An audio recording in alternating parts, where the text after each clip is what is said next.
Hey, A-Team, have y'all seen Mr. Goob from Pomona? Tell him Timtonic Nemo said what's up, though. How y'all doing? Welcome to the Goob Show. Today I wanted to get into something different. Um, I know a lot of people heard about the Chinese store owner who shot the young black dude in the back, and now blacks want to boycott Chinese businesses, and so there's a lot of reactions on the internet about that. I wanted to get into that. Let's hear what people are saying. Let's get into this video right here.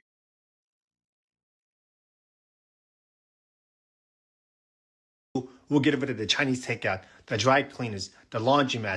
It is so damn ironic of you to bring up Chinese restaurants, and dry cleaners, and laundromats, because we didn't choose those jobs. We were actually forced into them due to the anti-Asian laws created by white Americans and white European immigrants. And the only reason why those businesses survived was largely because of the support of black people.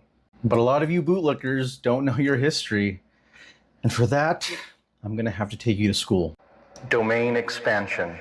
Infinite TED Talk.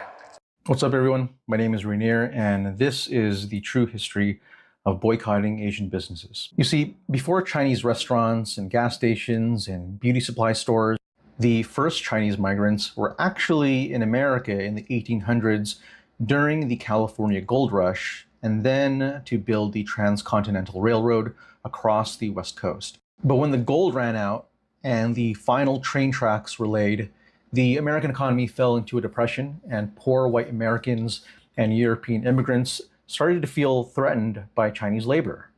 And so what do? They joined anti-coolie clubs, and they advocated for anti-coolie laws that would limit the opportunities of Chinese laborers and tax anybody who hired Chinese workers. The racism was so bad that Chinese people were hunted down in their neighborhoods, beaten up by mobs of white men, or just straight up lynched in the streets. This violence is a big reason why Chinatowns were created in the first place. They are ghettos. They are safe spaces where Chinese people could set up shop and live together. But because of these anti-coolie... Yeah, every major city has a Chinatown. I knew it was in Los Angeles. I think they had a uh, Japanese encampment or camp in California at one time. I mean, if I'm not mistaken. laws, the only businesses that they could set up and get financing for were restaurants, grocery stores, and laundromats. Quick side note, so you should definitely watch the Warrior series because it's based on the writings of Bruce Lee, and it's set in the 1870s during all this anti-Asian racism. But even though black people were fighting their own freedoms at the time, they still took the initiative to speak up for Asians. And in 1869, the great Frederick Douglass gave the Composite Nation speech, where he said, "Let the Chinaman come. He will help to augment the national wealth. He will help to develop our boundless resources. He will help to pay off our national debt. He will help to lighten the burden of our national taxation. He will give us the benefit of his skill as a manufacturer and as a tiller of the soil in which he is unsurpassed." Then in 1871 in Los Angeles, a mob of 500 white men robbed Chinese businesses and killed 19 Chinese immigrants. Hatred was so commonplace that companies would release advertisements to sell their laundry products using anti-Chinese racism. And then decades later, when the Hoover Company needed to sell washing machines, they published this ad over here depicting Chinese laundromat workers being displaced by automation. Now, if you watched Sinners, you probably remember the two Asian characters over here who ran a grocery store. And a lot of people were kind of confused why they were included, but that's because many Asians who left the West Coast due to a lack of work and racism, they fled to the South to work on sugar and cotton plantations. Many of those same Asians set up grocery stores in those black neighborhoods, which means black people were speaking up for Asians in the West Coast and putting dollars into our businesses in the American South. Fast forward to the 1980s when Vincent Chin was bludgeoned to death with a baseball bat by two white men who thought that Vincent was Japanese. Ronald Ebens and Michael Nitz recently lost their job at the Chrysler factory, and they blamed the Japanese car market for destroying the American automotive industry, and so they killed Vincent Chin. And when the Asian community needed to seek justice, who showed up for us? Jesse Jackson. I could honestly keep going, but I'm going to end on this note. If you know the Disney movie, The Jungle Book, then you know the author of the original book, Rudyard Kipling. But what you might not know is that Rudyard also infamously created the poem, The White Man's Burden, which symbolizes the pain and the struggle of being a white man who is responsible for carrying African, Asian, Latino, and indigenous people out of the jungles of barbarism into the promised land of civilization. But for a lot of you bootlickers, you seem to think that just because you're in another basket that you're better than black folks, even though we've worked on the same plantations and we've been lynched by the same angry mobs. You're trying so hard to get invited to the picnic, even though history has proven that we'll never truly be accepted by them. And in fact, history shows us the opposite. History has shown us that even though black people have no reason to invite us to the cookout, for well over a century, they have still had the heart to save us a plate. So to all you ungrateful Asian bootlickers out there crying about black people boycotting Asian businesses, just know that this protest doesn't come from nowhere. It came from over 100 years of showing love to Asian people and not receiving that same love and support in return. And goddamn, I think it's time that we need to return the favor. Dawned on me that Asians are having a FAFO moment. I've always fucking hated the 39 to 42% of Asians who voted for Donald Trump because I was like, how could you be that fucking stupid to vote against your best interest? And they're all racist over here thinking that they're better than everybody else, that they're not going to be detained and deported by ICE because it's all the Mexicans that are going to be detained. Not really caring about anybody else but themselves. And now after the Rick Chow verdict, when Asians are coming out in groves talking about, well, don't freaking punish a whole community of Asians by boycotting all Asian businesses, blah, blah, blah, blah, blah. Yeah, this whole time they just cared about themselves. That's why they voted the way they did. Black people boycotting Asian businesses was not on my bingo card, but this is fucking a great twist to 2026. People who got something to say about people boycotting Asian businesses. Why is it bothering you? Let's start there. Heart posture is everything. Even the black people coming out and critiquing it. Why is it bothering you? Why? Is it bothering you that black people don't want to spend their dollars with people that treat them like crap? Tell me. Tell me. And then I hear some people say, well, the Asians have everything. They have then this app. Yeah, we know. Yeah, we know. So we're going to do what we can and let people do what they can do. Why is that bothering any of you people? Start there. Tell me, why is it bothering you, especially black people? That since people are coming out, not the violent, stupid people, but people that choose not to spend their money with these people. First, especially it's a lot of the Republican conservative people. First, y'all was all on ICE baby. And now y'all against black people with everybody, right? Yeah, this is what I say. This is ridiculous. And that's why I had to stop speaking out like to black people so much and reprimanding us, because people don't know how to take it into context. Because you're reprimanding your own people. People think it's a gateway or a doorway for racist other weird shit to go on, and that other people can stand up and try to dog black people out all day. That's not what I'm here to do. That's not what I'm here to do. And a lot of black people don't mind that shit, but I mind it. I don't like that shit at all. I don't see what's the point. How is that bothering you? Finally, black people are coming together some sort of way. Why is that bothering anybody? Please, somebody get up here and tell me. Why? Why is that bothering? Oh, they could be doing this. There's people do. That's great. Let it start somewhere. It's not hurting nobody but them pockets of them Asian people who want to treat us bad. Don't act like this just started. Like I said, back since the 90s, I've been getting treated like shit in all kind of Asian shops. So what's the problem? This is crazy. My grandma always used to say, people always think the grass is greener on the other side, but you still got to water that shit. And every time I see certain conversations online, I always think about that. I'm seeing some folks say black people shouldn't be boycotting Asian businesses. Y'all gonna see what happened to y'all. And I'm like, what happened to y'all? What happened to us? What happened to y'all? That's the part that always kind of gets me, right? If black people don't matter, if the black dollar ain't valuable, if black people are doing too much, then stop taking our money. It's really that simple. Go on and get all them other dollars. Open your stores exclusively in communities where you feel like people don't complain, don't protest, and they don't speak up. Since we're such a burden, go and see how much it works out for you. The irony is, black people have spent generations fighting for equality, not just for black people, but for everybody. And now a lot of people that benefited from the fight that black people did, they want to say, just be quiet and shut up. But if it wasn't for us, they'd be no you. And now some of the people who benefited from black folks opening those doors act like black people don't bring nothing to the table. And that's why I don't get offended anymore. If you truly believe black people have no value, stand on business. Stop taking the black dollar. Stop opening businesses in black neighborhoods. Stop. That's facts. Because you don't see how their businesses work outside of the black area.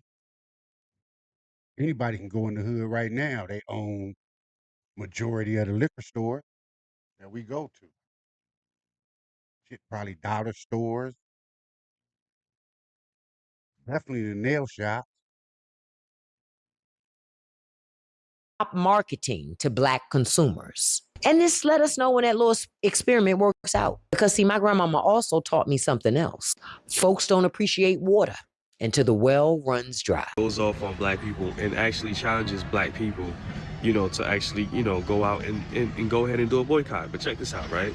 So that Asian man put out a challenge to black people to go ahead and boycott Asian businesses. He asked us to go out our way to go ahead and boycott Asian businesses.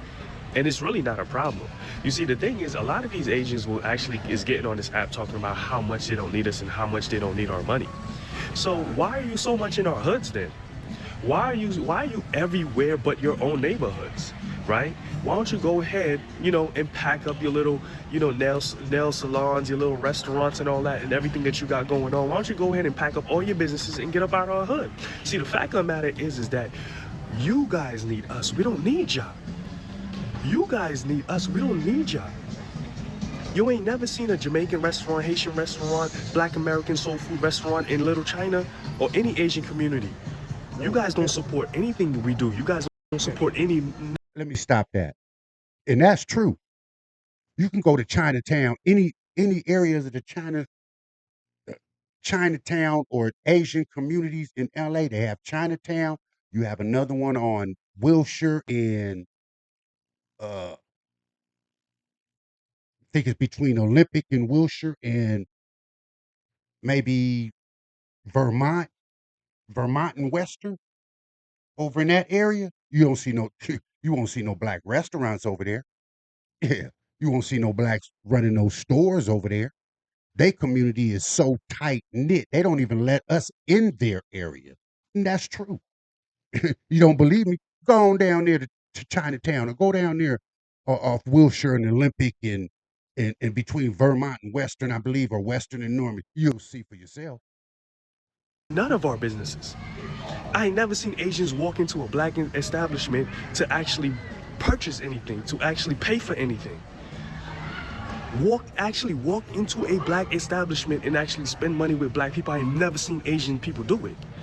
So how you gonna sit here and act like, oh, we don't need you. Yeah, y'all need us. The whole world need us. We don't need y'all. We put food in your baby's stomach. Every time we spend our hard-earned money, every time we spend our dollars in your establishment, those dollars are taken out of circulation from our community and is sent to your child. We put food in your children's mouth. You guys don't put food in our children's mouth. We feed your children.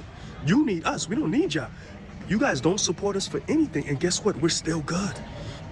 We still good. Our kids still eat. We still look good. Our kids still go to school. We got black excellence all around us. But you guys want to highlight the worst of us and plaster it all over the media, all over the world, so you can participate in this little white supremacy game. See, the truth of the matter is that All these nationalities that be coming up around us know that black people is under economic attack. They know that black people is under economic attack, economic oppression, that there's an economic warfare that's going on against black people. So you know what they do? They take advantage of that. They come into our communities, they live among us, they stay among us, you know what I mean? They open up their businesses, they make money from us, then talk behind us, behind our backs. Talk behind us, behind our backs. They participate in our oppression with white supremacy, but try to stay quiet and act like they not. Come on. Y'all need us. We don't break bread. Y'all don't break bread with us. We break bread with y'all, and we still good. We feed y'all children. When a sister goes get her nails done in an Asian restaurant, she's literally putting a spoon in your baby's mouth back in Asia. Let's be real. Y'all don't break bread with us. Whatever we say is hot. We make the culture here that we the ones who's buying. We have the buying power. We the ones who say, hey, Mercedes-Benz is hot. Benz is hot because we said it's hot. Jordan is hot. We said it's hot. Nike's hot because we said it's hot. It ain't y'all. Nobody ain't following y'all. Y'all following us. And it's not just the Asians. I'm not talking about all the Asians, but a lot of them. But it's not just them. It's all these other nationalities, the Arabs, the Indians, all these people. You go into a black mall, right? All these Arabs are in there. All these Indians are in there selling jewelry. I want to challenge y'all. Go around, you know what I'm saying, where they selling jewelry at, and ask them, yo, who's your supplier? I went to a mall, I went to like 5, 6, 7 jewelers. Who's your supplier? Who's your supplier? Who supplies you with jewelry? I asked one jeweler, his eyes was like, couldn't believe it. Because they only come here to sell to us. They ain't trying to collaborate, they ain't trying to do business with us, and they trying to gatekeep whatever they got going on to keep us out. But they'll take your money, then turn around and talk shit about you. Turn around and come on the internet and say that we're begging for scraps and for reparations because they scared. Because they scared. Because they know that the day that comes, when we get paid, when we get our money, when we get paid, we ain't gonna need nothing. We ain't gonna need nobody for nothing, especially them. They're leeches. Come in our neighborhoods, take our money, exploit the racist system that is pointing against us, then act like they not, oh, we don't participate in racism, but in your household talking mad smack about us. But see us and smile in our faces. Just as Think about what the young man said. That's the reason why we not getting reparations, right? Everybody else got it. Indians got it. They getting casinos and all. We don't get nothing. All they done did to us, we don't get nothing. Black Wall Street, they just burnt down. They know it. They knocked it out the history books, but they know about it. They ain't gave them people nothing. I remember it was a thing maybe a couple years ago. Did y'all know that there was a black family or something that owned part of a beach on the California coast? And they was fighting for that. They wouldn't even give them black folks that land, that beachfront land. They was gonna fight to get them, which was known that was their land. Y'all can look that up. So they been doing. I mean, we know this though. We know this. they pack up and they go to sub-Saharan Africa. They go into Africa right now. They doing the same exact thing.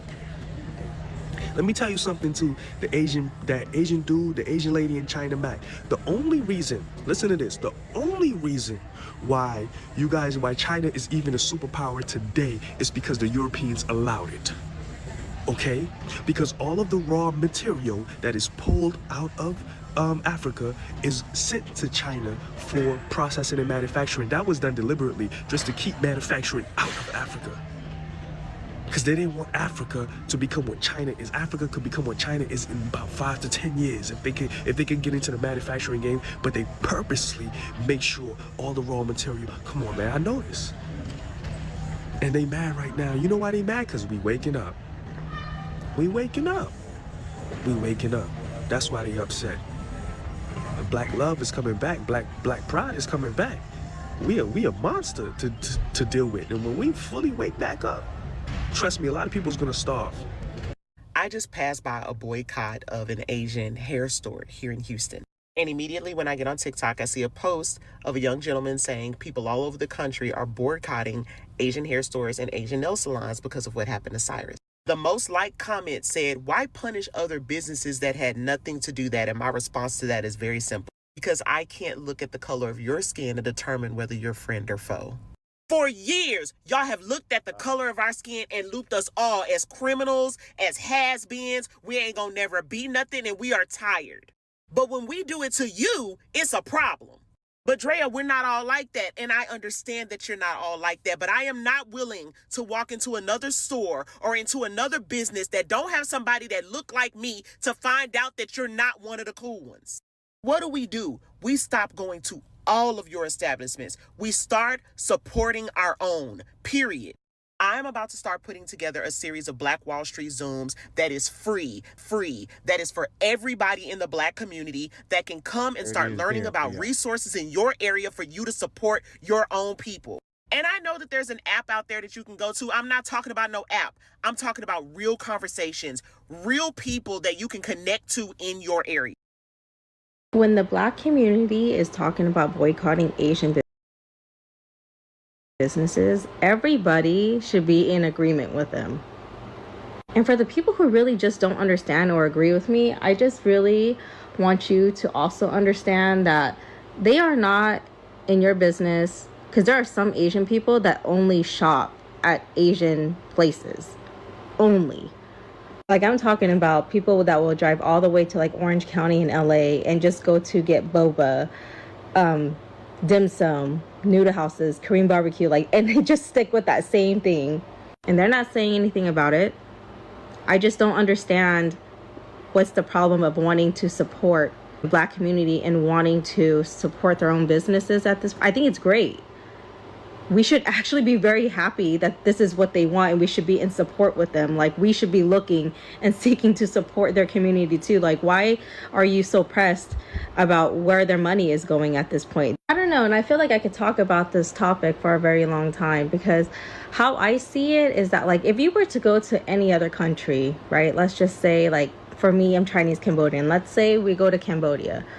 All the business owners in that country are Cambodian, or majority of them are Cambodian.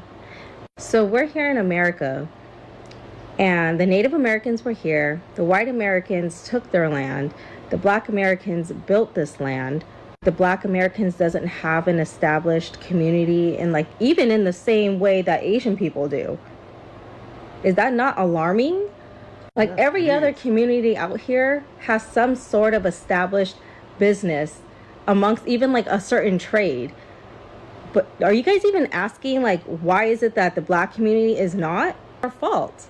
Because many people in the Black community, they do try to have businesses. They do try to do these things, but there is discrimination and there is systemic racism that prevents them from doing it. And, or if not, people be trying to shut them down just because. Do you guys don't see that? You guys don't ask why? I'm just like, all I'm saying is that if you are Asian, before you should even be asking the question about who gets to decide who gets to boycott Asian-owned businesses, we need to be having the conversations in our own spaces about whether or not anti-Black racism needs to be addressed, and have those uncomfortable conversations within our communities. Because I have been doing this for years, right? Have you been doing that before you decided to come online and post a video being like, oh, Black Americans are such hypocrites? Which they are not. They have a right. Like, they have an absolute right, because we do have rampant anti-Black racism.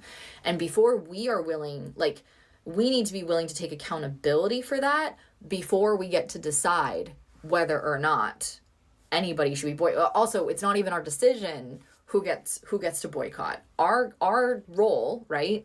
And everybody has different roles under systemic oppression, and something happens, is what can I do in solidarity instead of looking at this situation as an us versus them problem? If you're still looking at it from the lens of an us versus them problem, then you are on Rick Chow's side. And I know that people can say, like, oh, well, you know what, like, I have such a diverse spectrum of ideas and I see things differently. But when it comes to systemic oppression in a world that is made to be black and white, then if you are going to look at this boycotting situation as, oh, you shouldn't boycott us, why should we have to pay for the sins of this one guy?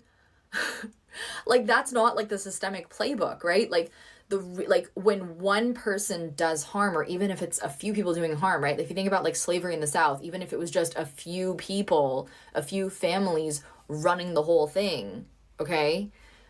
the systemic issue is still the fact that everybody inherited these core belief systems about certain marginalized groups of people, and we are still perpetuating these ideas, right? Like, the issue is that our ideologies are still there, right? And until we're able to address that, why are we even thinking immediately like, oh, actually, I'm going to argue about boycotting, when you should be looking at yourself in a mirror and being like, hey, I realize that I'm contributing, my community is contributing. How have I seen anti-Black racism manifest in Asian spaces? Like, why are these conversations so difficult to have? I don't know. But they need to be had, right? They exist. They exist. People are doing it, some people are not. But when it comes to the question of solidarity, are you for or against? And if you are for, then have the conversations first before you decide who gets to boycott if you are an Asian person.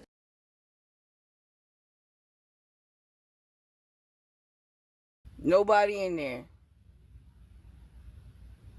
But the gag is, look how many nail shops I went to in less, it ain't even been 10 minutes. It's not even 10 minutes away. Look it. This is the last one. Ain't nobody there. Ain't nobody hanging out.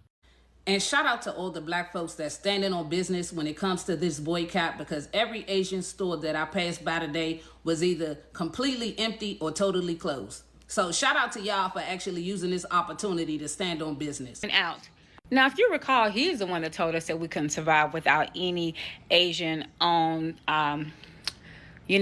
stores in our community, and told us if we did a boycott, he would take away the laundry mats, right? They would not have laundry mats for us, as if we don't own washers and dryers in 2026. Now, some of you actually seem to be surprised at the Asian community, some of them anyway, that are really thinking that we're ignorant and too ignorant to have our own. Guys, don't forget about 2023. Do y'all remember in 2023 when they ended affirmative action? And that was in part to the Asian community.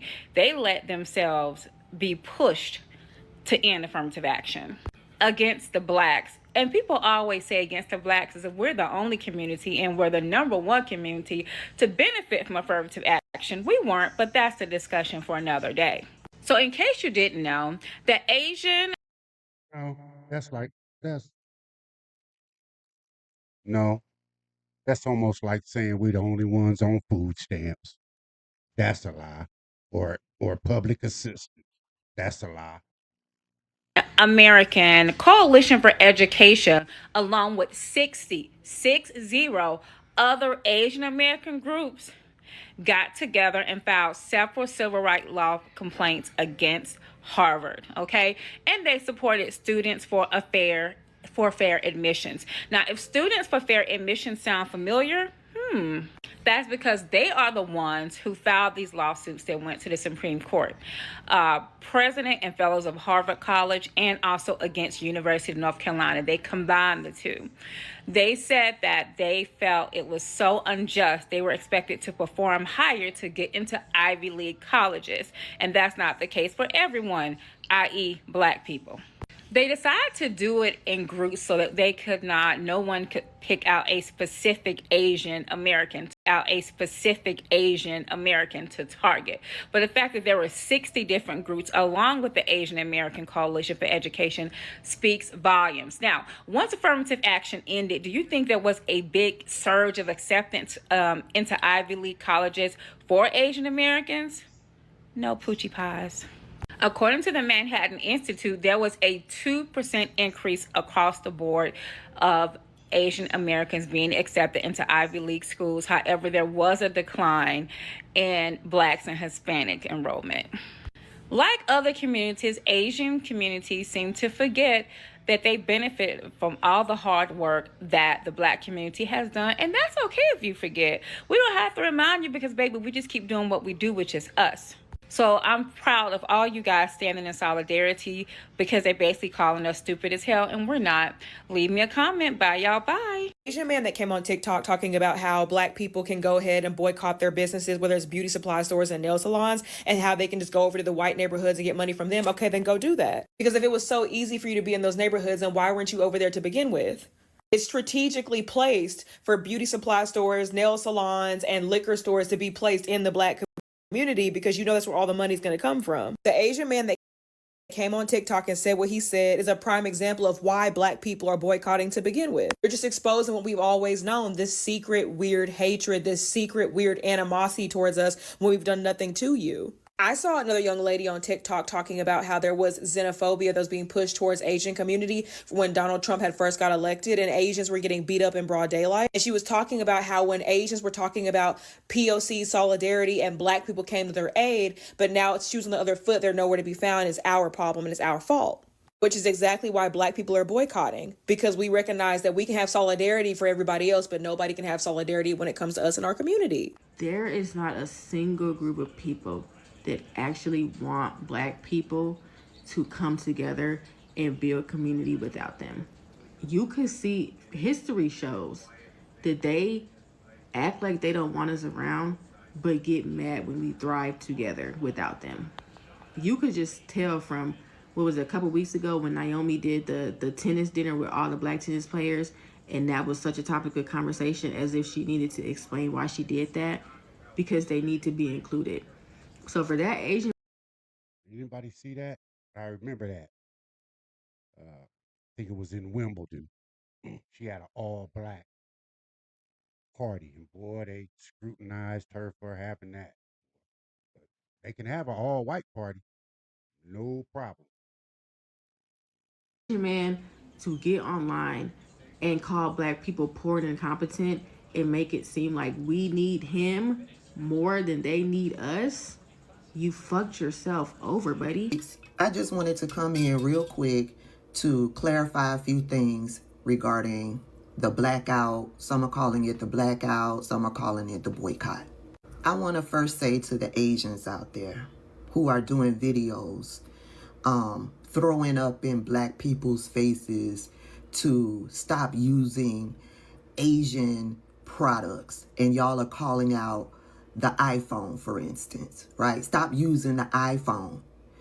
I think you guys are confusing made in China or manufactured in China with who actually owns the company. So you say stop using the iPhone. I say the iPhone is only made in China or manufactured in China. The person who owns the company is a group of white men. It was started by Steve Jobs, a white man, here in the United States. Okay? And now it's owned by two other white men. But yeah, it's made in China. They make the iPhone in China. But yeah, a Chinese person doesn't own it. The same thing with clothes or Jordans. Y'all brought up Nike and Jordans, right? Yeah, it may be manufactured in China, made in China, but Nike is a U.S. based, a U.S. owned company. And Jordan, Michael Jordan. They only use China for the cheap labor. We know that. They know that. That's why they're saying don't buy this. The United States is just using y'all for the cheap labor. Is a Black man. Next, y'all keep bringing up about TikTok being a Chinese company. Partially true. Last year, maybe the year before, TikTok was forced to sell the majority of the business to Larry Ellison, he's the owner of the Oracle Group. There's an investment group over here in the United States and in Israel. And I believe one of those Middle Eastern countries is also a part of the group. Yeah, they bought TikTok. Yeah, they own 80% of the US-based TikTok. The Chinese only owns about 20%. So the Chinese are no longer the majority owner of TikTok. Yeah, I need for y'all to catch up on all of this. Next, for all of you Asians that are threatening to boycott Black businesses, I wish you the very best of luck with that. Why? Because you all rarely patronize black businesses in the first place. So, yeah, good luck to you on that.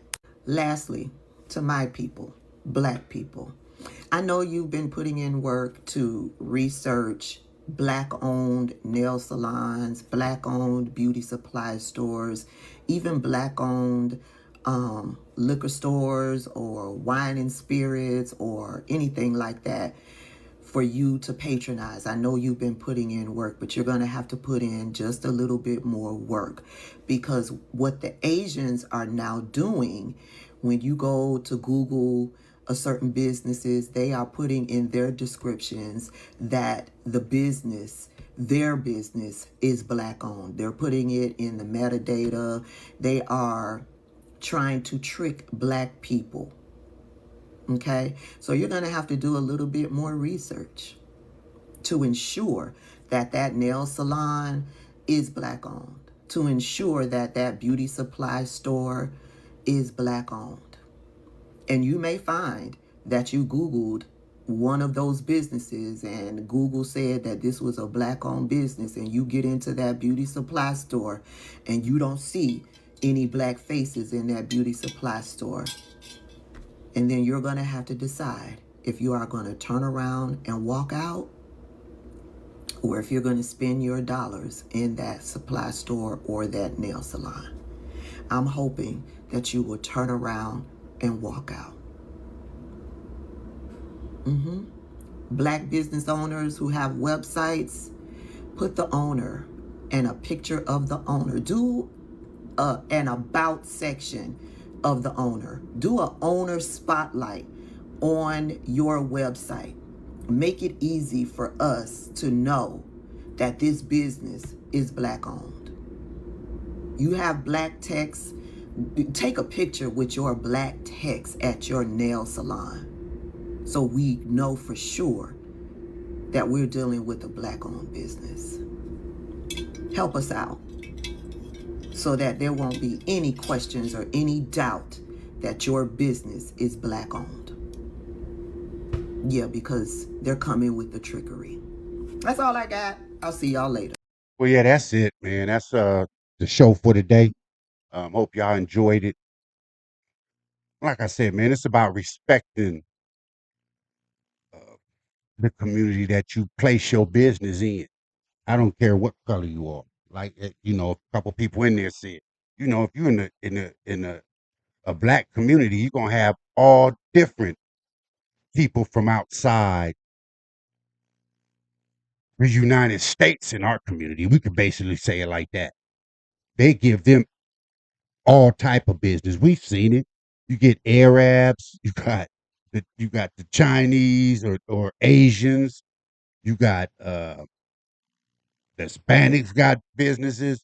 A black can't get a loan. But let another person come from another country, man, they dishing that cash out to them. So it's all about respect. Hey, until the next time, man, peace. I'm out of here.